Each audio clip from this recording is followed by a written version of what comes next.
Age of A. Check that shit out.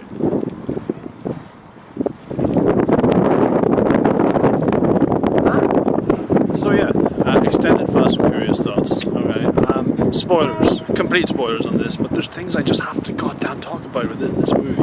Now, in my last video, I talked about how much I like that movie, and yeah, I like that movie. It's a great movie. It was entertaining as hell. It was fun, and it's a very poignant send-off to Paul Walker. They actually used they hired they got his brothers in to be his body double for like some wrap-up scenes, and they got Weta Digital, you know, the guys who did Lord of the Rings, the guys who made, you know, the guys who brought Kong to life and Caesar from Planet of the Apes, to sort of superimpose his likeness onto them at times, and that was amazing. They did a great job with that. Fair play. I can't hold this camera straight today. It's just too awesomely sunny. And then that did a brilliant job.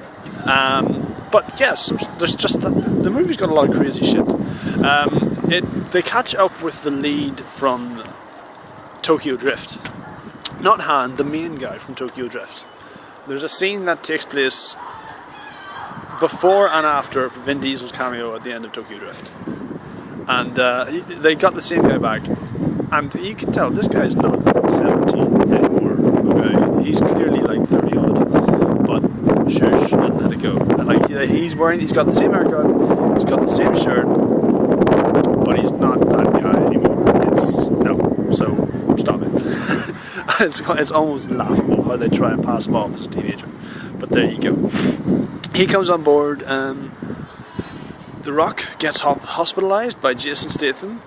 He gets rock bottomed and then unrock bottoms himself by smashing some light bulbs into the Rock's face. He just pulls a light down off the ceiling and that'll do it. So yeah, and again, Jason Statham is amazing. You see him talking to a freaking Bard, Dracula Untold, his brother, who played the villain in the last movie. Just at the start of the movie, just talking to him, just chatting, saying like, "I'll settle this one score for you." And then as the camera pans out, you see like nurses and hospital staff cowering in the corner from him. He's like, "Look after my brother, I'll be back." And you can see as he's on his way out, he's clearly totaled the hospital staff. There's bits on fire. He's clearly assaulted it just so he can have a few minutes with his brother, and then he's out there again. You find out later on that he's a wanted man. He was an MI6 sort of. It was kind of like their Wolverine, their Deadpool or something. This Black Ops master that they created, but eventually lost control of. So fair play. And he doesn't have a crew. He's just a one-man killing machine. Okay.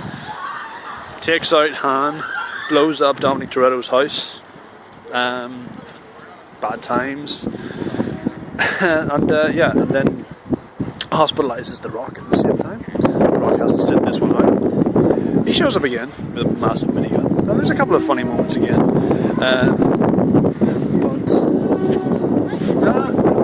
it's not The Rock.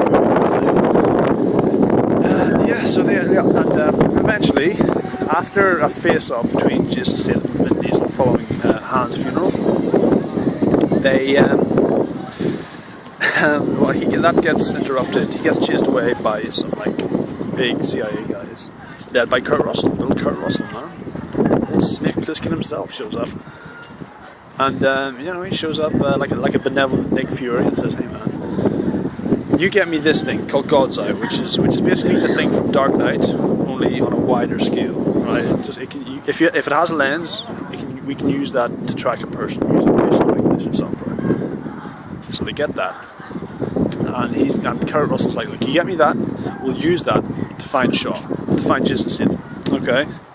Which is fine, except every time they go off and have an adventure which leads to them trying to find God's Eye, Jason Statham shows up anyway. So why not just stop what you're doing and run him over, or shoot him with a bazooka or something, you know? Why keep, you know? And they do find him. And they find him like having dinner in a warehouse, and then Djimon Hounsou and his mates show up and stop them, and it's meant. The movie's mental. The movie has so many plot holes, but that's fine. This movie's meant to have plot holes, okay? Vin Diesel tells fucking Daenerys, his mate from Game of Thrones, who's the inventor of God's Eye, he's like, "Don't worry, I got this. Put your helmet on." He reverses down a cliff, and he gets out fine, like not even a scratch. she might be a bit worse for her, but he's fine. And it's like, alright, that's improbable. The Rock flexes a broken arm back into place. Which is just nuts. What the fuck, man? Like, so much shit. Michelle Rodriguez, who plays Letty in the last movie, they, you know, reconnect with her. You find out that she's lost her memory. In this movie, it's about her trying to regain her memories. That's kind of it, really. She regains them, and that brings Vin Diesel back to life. That brings Toretto back to life because reasons. That's why. All right, it just does. Moving on. Ronda Rousey's in it. Fucking Ronda Rousey shows up and kicks ass for a minute. She has a little cat fight with Michelle Rodriguez.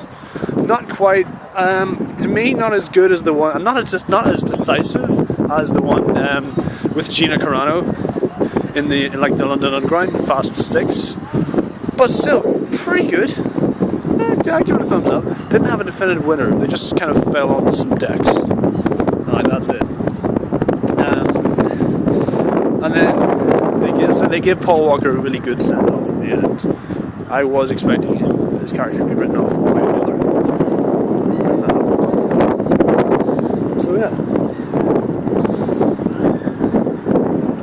it's pretty sad. It's very poignant, man. Like they clearly, obviously they rewrote and reimagined that scene to reflect what's happened, the tragedy of what happened in real life. It goes without saying, really. But yeah, it was deep, man. It was deep, and it is kind of emotional because it is really, you know, they write him off in the story by just saying he's not going to be, you know, he had this struggle all throughout the movie where it's like he's the stay-at-home dad. He's got family life, but he misses the thrill. He misses the adrenaline. You know, he misses the trouble. He misses the bullets. That's the line. And then it's this conflict that he decides, like, just before the third act, he's speaking to me on the phone. He's like, you know what? To the hell with the bullets. This is the life I want. I'd be crazy to give this up. Let's have that life. And then at the end, the rest of the Fast crew just look at them all on the beach having fun. They're like, that's beautiful. That's, yeah, he's, you know, let him escape, you know? And that's nice. That's a nice moment. In reality, he could just say, I'm out. And they have a short scene where he's out. But based on what happened, they rewrote it. It reflects this guy who's been the anchor of the series. He's the alright? He's the everyman who enters this world of racing, and the very first one, man. So yeah, it's to see that happen and to see him like get his send off, and to see Vin Diesel's character just go, you'll always be my brother wherever you are. This is not goodbye. It's pretty sweet, you know. This movie doesn't have a lot of brain, but it's got a lot of heart. And remember, they're family. Oh, also Corona. Drink lots of Corona.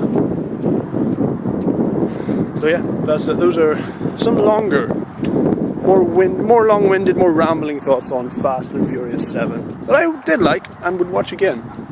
And I would recommend you watch it. Summer movie this season has kicked off, my friends. It's there. It's not long now before Avengers Age of Ultron.